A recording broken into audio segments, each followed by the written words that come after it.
बजरंग पूनिया और विनेश फोगाट ने Congress party join कर ली। इसी पर बात करने के लिए इस वक्त अभिषेक और डॉक्टर प्रकाश हैं। क्या बोलिएगा, देश की बेटी बनते बनते अब वो तो कांग्रेस में ज्वाइन कर ली है। बिल्कुल, जो देश की बेटी बन रही थी आज वो कांग्रेस की बेटी बन करके खड़ी हो गई हैं। और बिल्कुल सही कहा था ब्रजभूषण शरण सिंह जी ने कि कभी किस्क कभी गम पिया जाता है और तब कहीं जाके ज़माने में जिया जाता है। और क्या खूब मिला मुझे मेरी मोहब्बत का सिला, बेवफा कह के मेरा नाम लिया जाता है।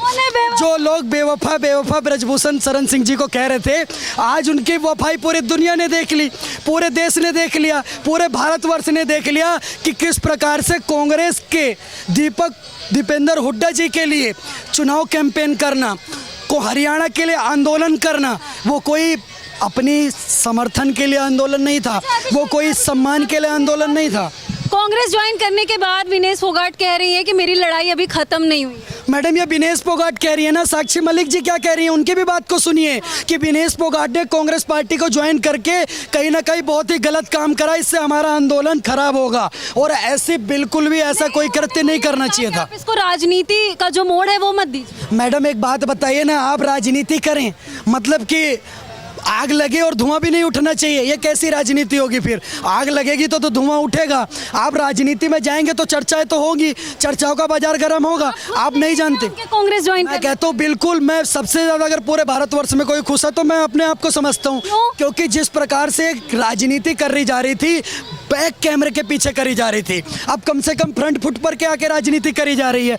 आप शुरुआत से बोलते कि हमें विधायक बनना है, हमें माननीय बनना है, हमारे को टिकट दीजिए, हम नेता बनना चाह रहे हैं। हरियाणा से तो मिल तो गया, बन रहे थे तो आप खिलाड़ी काहे बन रहे थे? आप देश की बेटी काहे बन रहे थे? आप शुरुआत में आके बोलते मैं कांग्रेस की बेटी बनना चाहती हूँ, मैं सोनिया गांधी जी की पार्टी ज्वाइन करना चाहती हूँ। कि कांग्रेस पार्टी की ही विचारधारा इतनी अच्छी है, वो महिलाओं की इज्जत करते हैं अन्य पार्टियों को छोड़कर, खासकर बीजेपी। कांग्रेस से ज्यादा महिलाओं की इज्जत कोई पार्टी करती ही नहीं है। पत्रकार महोदया, आपने एक नाम सुना होगा कांग्रेस की राष्ट्रीय प्रवक्ता राधिका खेड़ा जी को। रायपुर के अंदर कांग्रेस पार्टी के दिग्गज नेता बंद करके उस महिला को अपमानजनक गालियां देते हैं, एक कमरे में बंद कर देते हैं और राधिका खेड़ा जी को खरी खोटी सुनाते हैं, उनके साथ छेड़छाड़ करने का काम करते हैं। उसका शिकायत वो जाकर के सचिन पायलट को करती हैं, राहुल गांधी को करती हैं और बड़े बड़े कांग्रेस पार्टी के दिग्गजों को करती हैं, लेकिन कोई राधिका खेड़ा जी के लिए नहीं खड़ा होता। फिर राधिका खेड़ा जी कांग्रेस पार्टी को छोड़ करके भारतीय जनता पार्टी में ज्वाइन करती हैं। अर्चना गौतम का नाम सुना होगा आपने, बिग बॉस की फेम रही, वो भी कांग्रेस पार्टी के बड़ी नेता थी, उनके साथ भी बदतमीजी करी गई कांग्रेस पार्टी। आप बताइए, विनेश फोगाट और बजरंग पूनिया के कांग्रेस ज्वाइन करने पर खुश हैं? मैं भी बहुत खुश हूँ। आप क्यों खुश हैं? इतना अभिषेक भाई खुश है मेरा, उतना ही मैं भी खुश हूँ। क्यों? क्योंकि असली में जो इनका रंग और रूप था वो दिख गया। बोला जाता है ना, लड़की हूँ लड़ सकती हूँ, लड़की हूँ, कौन सी लड़ाई आप लड़ रही थी अब दुनिया को दिख गया। आप कहीं ना कहीं खेल के आड़ में जो लोगों का सिंपैथी गेन किया था, वो अब सिंपैथी पूरी तरह नष्ट हो चुका है, क्योंकि साक्षी मलिक ने भी अपना पलड़ा झाड़ दिया है कि कहीं ना कहीं इससे इनका आंदोलन कमजोर हो गया। और मैं बोलता हूँ इनको मुंह तोड़ जवाब तो तब मिलेगा जब ये इलेक्शन हारेंगे। आप उस आंदोलन को सही मानते थे? मैं तो उस आंदोलन को कभी सही नहीं माना। राजनीति पर सवाल खड़े करते थे ये लोग, पार्टियों पर सवाल खड़े करते। अच्छा, झूठ बोल रहा था बड़े सलीके से, मैं एतबार ना करता तो क्या करता। देश की जनता के साथ यही करा इन्होंने, इतने सलीके से, इतने सफाई से झूठ बोलते थे देश की जनता से कि एतबार हुआ देश की जनता को और अपार प्यार दिया देश की जनता ने।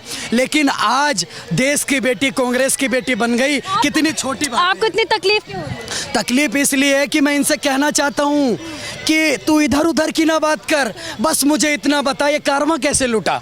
ये कारवां लूटा तो लूटा कैसे? जो लोग पूरे भारत की बात करते थे, जो लोग हरियाणा की बेटी बनते थे, जो लोग पूरे देश का गौरव बनते थे, देश का मान सम्मान बनते थे, एक एक बहन बेटियों की इज्जत की बात करते थे, और ये वही विनेश फोगाट हैं, कहते थे जब तक तोड़ेंगे नहीं तब तक छोड़ेंगे नहीं।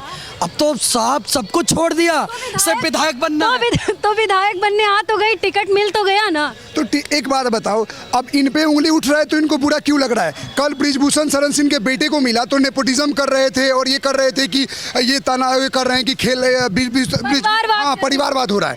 तो अब यहाँ परिवारवाद नहीं होगा। कैसे? इनके घर में कोई राजनीति लड़ा था? राजनीति लड़ा, लेकिन सारी लड़ाई तो राजनीति पे ही आके रुक गई ना। आज कल तक देश की बेटी बन रही थी, आज कांग्रेस की बेटी बनी बनी घूम रही है। मैं एक ही बात बोलूंगा, जो इनका प्री प्लानिंग और जितना भी प्रिपरेशन था ना, चुनाव हारने के बाद सब धूमिल हो जाएगा, जो बचा कुचा इज्जत भी है। एक कांग्रेस पार्टी में मूर्खों के सरदार हैं राहुल गांधी जी, माननीय नेता प्रतिपक्ष भारत के। वो कहते हैं कि जो हमारे देश विश्व में विश्व सुंदरी कंपटीशन होता है, उसको इंग्लिश में क्या कहते हैं मैडम? एक कोई अवार्ड होता Mrs. India में- मिस इंडिया कंपटीशन होता है, miss world, miss universe competition होता है, उसमें दलित बेटियां कितनी हैं, उसमें आदिवासियों की बेटियां कितनी हैं, उसमें वंचितों की बेटियां कितनी हैं। तो आज मैं भी एक राहुल गांधी जी से पूछना चाहता हूं, आज जितने भी खिलाड़ी भारत के लिए खेलने जाते हैं कुश्ती में, उसमें हिमाचल प्रदेश के कितने हैं, उसमें उत्तर प्रदेश के कितने हैं, उसमें उत्तराखंड के कितने हैं, उसमें जम्मू कश्मीर के कितने? बताया राहुल गांधी, क्या सिर्फ बेटी हरियाणा की बेटी और हिमाचल और उत्तर प्रदेश की बेटी? कोई मतलब नहीं। आपसे एक और- मेरा एक सवाल और होगा, एक बात बताइए, अगर विनेश फोगाट चुनाव जीत भी जाती हैं, क्या लग रहा है जीतेंगी या हारेंगे? तो जीतने के बाद कौन सा आंदोलन करेंगी? वही करेंगी जो राहुल गांधी बताएंगे। और राहुल गांधी की बात चल रही थी, जो आदमी रेलवे में जात सिस्टम ढूंढ सकता है, वो आदमी कहीं भी सुबह उठो जात, जिनके पता नहीं वो जात दिन भर देश में कर रहे हैं, तो कहीं ना कहीं ये भारत को लोगों को जो लड़वाने का काम कर, मेरे को हंसी आती है।